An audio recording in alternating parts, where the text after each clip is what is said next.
பெங்களூருவில் வரலாறு காணாத கனமழையால் முக்கிய பகுதிகள் நீரில் மூழ்கின. பெங்களூருவுக்கு வானிலை மையம் மஞ்சள் எச்சரிக்கை விடுத்துள்ள நிலையில் மாநில அரசின் முன்னெச்சரிக்கை நடவடிக்கைகள் என்ன என்பது குறித்து விவரிக்கிறது இந்த செய்தி தொகுப்பு.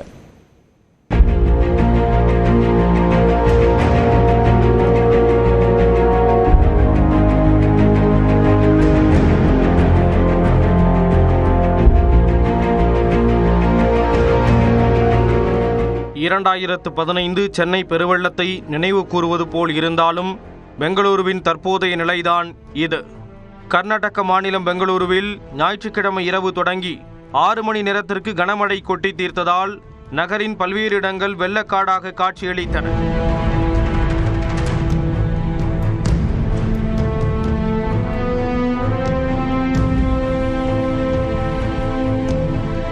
பெங்களூருவின் முக்கிய சாலைகள் Koramangala, Indira Nagar, Silk Board junction, Electronic City உள்ளிட்ட இடங்களில் கால் மூட்டு அளவுக்கு தண்ணீர் தேங்கியதால் மக்கள் கடும் துயரத்திற்கு ஆளாக்கினர்.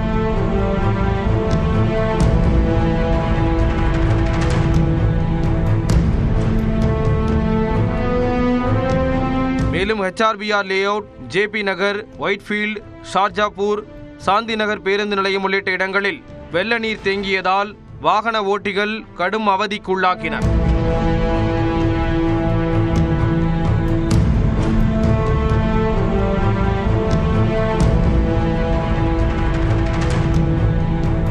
மேலும் வெள்ள நீர் சூழ்ந்து தனித்தீவுகள் போல் காட்சியளித்த குடியிருப்புகளில் சிக்கிக் கொண்டவர்களை ரப்பர் படகு மூலம் பேரிடர் மீட்பு படையினர் மீட்டனர்.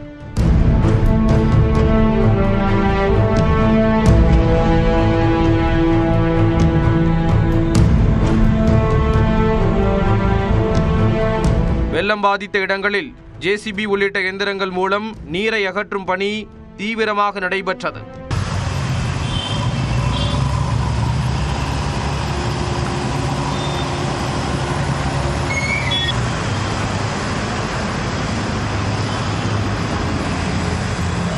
இந்நிலையில் கனமழையால் ஏற்பட்ட வெள்ள சேதங்கள், முன்னெச்சரிக்கை நடவடிக்கைகள் குறித்து முதலமைச்சர் சித்தராமையா தலைமையில் ஆலோசனை கூட்டம் நடைபெற்றது. அதில் வெள்ள பாதிப்புகள் குறித்து பெங்களூரு மாநகராட்சி அதிகாரிகள் விளக்கம் ಅಳಿತனர். ಈ ವರ್ಷ ಸರ್ ಏನಾಗಿದೆ 104, 95, 85 ಅದು ಮೇ 17 ಬಂತು. ಮೇ 17 ಬಂತು ಸರ್. ಮೇ 17 ಬಂತು. ಇದನ್ನು ಕೂಡ ಮೇ 17 ಬರ್ತಾ ಇದೆ ಸರ್.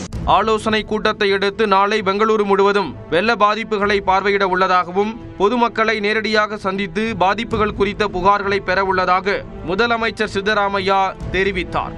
தொடர்ந்து செய்தியாளர்களை சந்தித்த துணை முதலமைச்சர் DK சிவகுமார், வெள்ளம் பாதித்த 210 இடங்கள் கண்டுபிடிக்கப்பட்டு அதில் 162 இடங்கள் சரி செய்யப்பட்டதாகவும் 42 இடங்களில் சீரமைப்பு பணிகள் நடந்து வருவதாக கூறினார். Bangalore and the importance of Bangalore, we will sort out all the problems. We are there. My entire team is on the foot. They are all the places. They are working hard. ஓர் இரவில் கொட்டி தீர்த்த மழையால் பாதி பெங்களூரு தத்தளித்த நிலையில் கர்நாடகாவின் சில பகுதிகள் மற்றும் பெங்களூருவுக்கு வானிலை மையம் மஞ்சள் எச்சரிக்கை வழங்கியது பொதுமக்களை மேலும் கலக்கமடைய செய்துள்ளது.